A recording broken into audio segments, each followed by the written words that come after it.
Welcome to Subramani. There are many blogs of mine and videos around the world and blogs you must have read that market is one which goes up relentlessly. There is absolutely no doubt whether you take the US market from say 1900 to 2020. I'm talking of the American markets because you have data available for 120 years, and over 120 years the markets have only gone up. You also have to realize that this was a time when America dominated the world and it continues to dominate. Earlier the domination was even more, but even now it continues to dominate, at least economically and militarily. So given that maybe the other countries markets will not go up so much, but even if you take the Indian market, 1979 till today it has only gone up. Having said that, it has created wealth for a lot of people and it has also destroyed a lot of people's wealth. Remember one thing, the market is extremely volatile, the market is fragile, it crashes routinely, and largely people lose money because of behavioral reasons. The main reason why people lose money is one mistake of buying at the top is normally compounded by selling at the bottom, right? You bought it at the peak of Harshad Mehta, and the minute the market crashed you went and sold out. The Harshad Mehta scam was when the market went up, hold your breath, 267% in 1 year, and it came down 46% in the next year. If you bought at the peak of 267% after the jump, obviously next year you lost some 46%.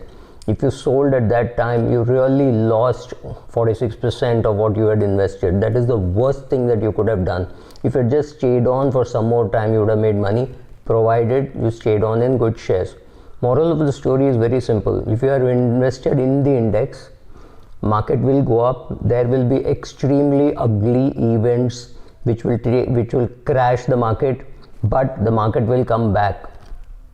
Even the 1929 crash, which you could call the worst ever to hit the stock market, it took 7 years for the market to come back. However, I'm convinced if you have done an SIP from 1924-25 right through 1936-37, I'm not sure whether you would have been able to do the SIP if you had lost your job. About 75% of the population or 60% of the population retained its job. So if you were there and you had invested, I'm sure the recovery would have been much earlier.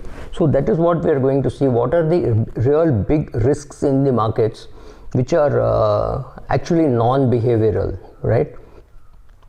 So let me also use that to answer some questions which people have asked.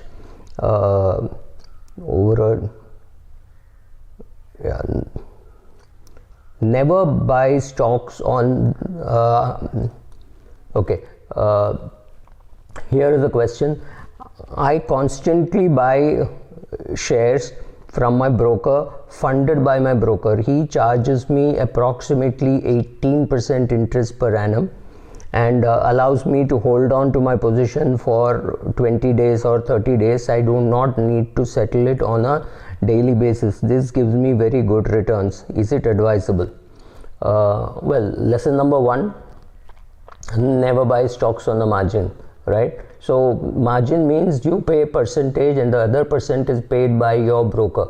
So almost all the big brokers today have a bank backing them, and that is where they make money. So if you want to buy shares worth 1 lakh of rupees, you have to put in only maybe 20,000 rupees, especially if you have a demat account with them, which means they have lien on almost all the shares that you own.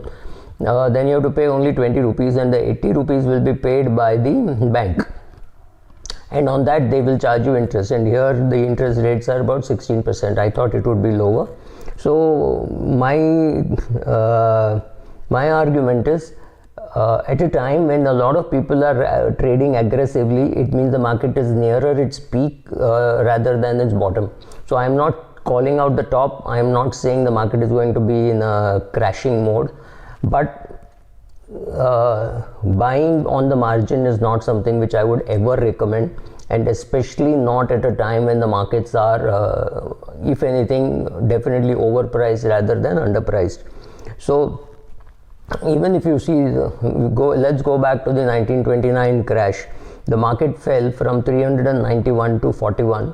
which means it lost only 10% was left, right? So it lost 90% in a 2-year period. What would have you done if you had your stocks at that time? Absolutely no doubt I would have panicked and sold. The question is, where did I panic? Did I panic at 391? Did I panic at 300? Did I panic at 85? Did I panic at 41? That's all. But most of us would have panicked and left. But if you had not panicked, you would have benefited. But it is extremely unlikely that most people would have sold out, right? If you had been borrowing money and buying, you would have been wiped out much earlier, because you would have bought 10 times more, and to recover your loss, definitely all your stocks would have been sold. No way how you could have survived that 391 to 41 fall.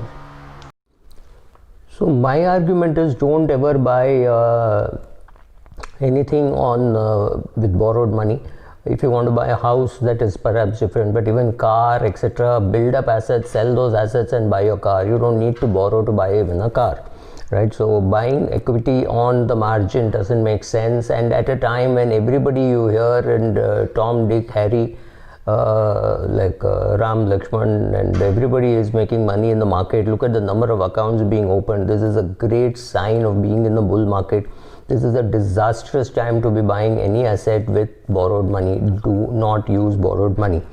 And when you see so many people making money with borrowed money and in the markets, it's a great time to be stopping your leverage and perhaps even exiting some of your positions of very high priced shares.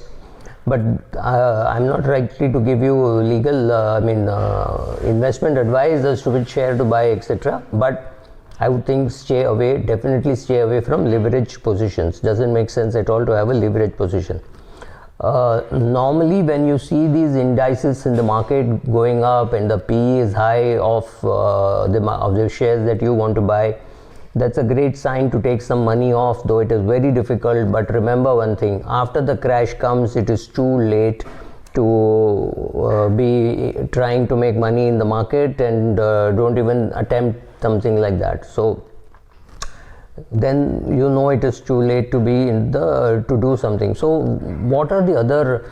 So now one question which people ask is, can a Harshad like event and a Ketan like event happen even today? The answer is yes, of course it can happen, because human ingenuity of especially of the fraudsters is way ahead of the regulator. The regulator normally learns very slowly. The Harshad scam, the Ketan scam, the home trade scam, all this happened because of only one thing, that the bonds in the bond market do not have a easy market like the equity market, right? There is no market making, there is no price available, there is no market price discovery, nothing of that sort, which means you will not find best prices for your bonds ever. Also, the minimum lot is 5 crores, and the number of PDs is very less. PDs make so much money that they did not want people like Harshad to come and upset the market, right? So there is a PD anger also left in the market. So none of them will allow a beautiful price discovery mechanism like it is there in case of equity markets. You need to remember all this. Therefore, these scams happened, and our regulator has not learned anything from the scam. So we will continue to have scams. We will continue to have bond market money being driven into equities. We will have other types of frauds like Anugrah Jewelers, where people will put their money to the broker and say, okay, please give me 1% every month. They don't even know what happens with their money. How can you be so stupid? If I come and tell you that I'm getting you 12% return, you will at least have to ask me, what am I doing with the money? How am I getting 15-16% to keep 3-4% and give you 12? People don't even ask this basic question. And who are the people who have lost money in cases like Anugrah Jewelers? And there are, dime a dozen. Right? Edelweiss should know how many such cases are there. They are involved in at least 2.